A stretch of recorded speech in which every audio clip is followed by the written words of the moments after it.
hug, quick to support their classmates. It may sound cliche, but I honestly couldn't think of anything bad to say about either of these young men. They were just stellar.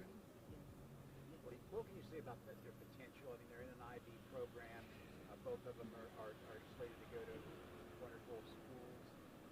What do you think was their potential? Unlimited.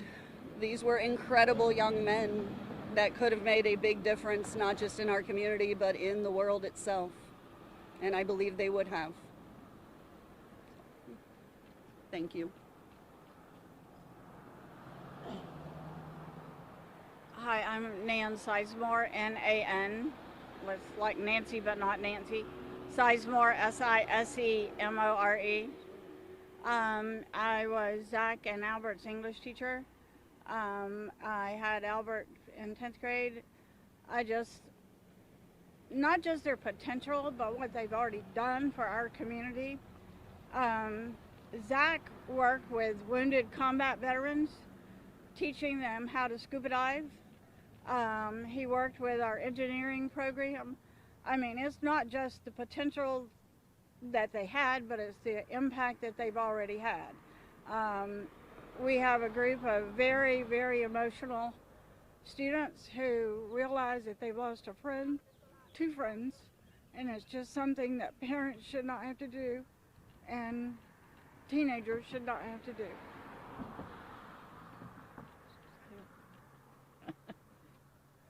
Thank you. Did they tell you about the trip at all? No, I really had not talked to them about the trip. I got back this morning, and on, I think it was on Thursday, Zach had put a letter of thank you on my desk, and so I got back to that this morning with a picture and a thank you, and I would characterize him as he characterized himself. He said that I had taught him that it was okay to have a lot of character and be a little smartass, and that's how he characterized himself, and that's what he was. He was just always smiling, going to Yale. Albert was driven. He was our program is so rigorous, and Albert was working over, I think, 40 hours a week and still maintaining his grades.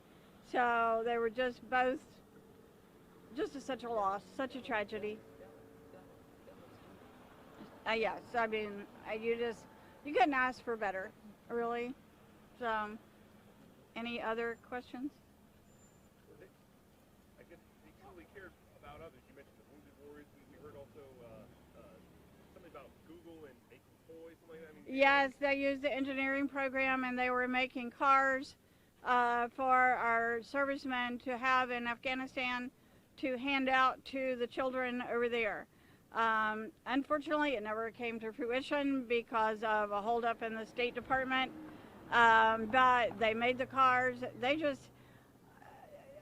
90% of the people in the world would not believe the talent that those two had and the potential that they had. It's just so far above and beyond what we perceive as teenagers today. They and the ones like them, and there's so many like them, are the hope for our future, and they're the belief that it will be a better world because of them. Can you talk to us about the two of them as friends? As friends, I had them in different classes, and I know that they were great friends. There was a group of them in the engineering program who worked on a patent. They had a patent pending for some type of, way beyond my comprehension, but they were just always together, always good friends, and they're just a group of, I don't know, there were 60 in our graduating class, and they're all heartbroken, and the junior, I mean, we're all heartbroken.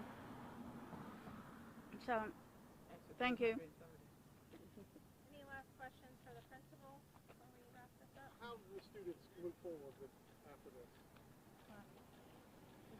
Once again, as Ms. Sizemore said, we are a family, and so we pulled together.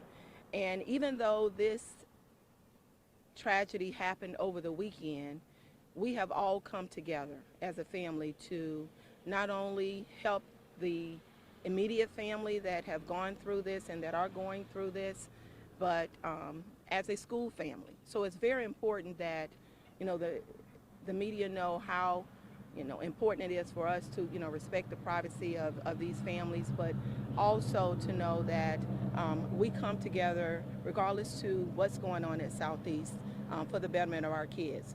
And with this, we have to come together. So. Forgive me if you guys already said it. So were orange and Hawaiian shirts, was that like exemplified them, something they wore every day? Why so? So yes. They both loved. Come up to the mic. Yes. They both loved Hawaiian shirts, and they started a thing called Floral Friday, and they would wear Hawaiian shirts on Friday. And Albert always wore crazy socks, so I have on dinosaur. Ms. Greenhall has on Dinosaur taco. dinosaur taco socks in honor of Albert, and the shirts are in honor of both of them.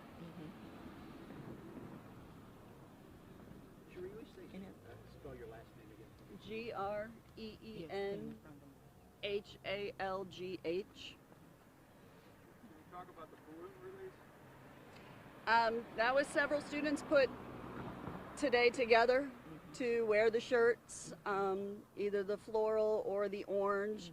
And we took a group picture after school, and they put together to release some white balloons, although we know Zach would not have approved because of the environment. He was very, very environmentally conscious. So I think our staff, our students, we needed something. We needed to come together today and support each other. I've had kids in and out of my room all day. There have been hugs, there have been tears, there's been laughter. When something happens, we're Seminole strong and we stick together, and the boys were the epitome of that, and we're going to be there for each other to get through this. Anything else? Thank you.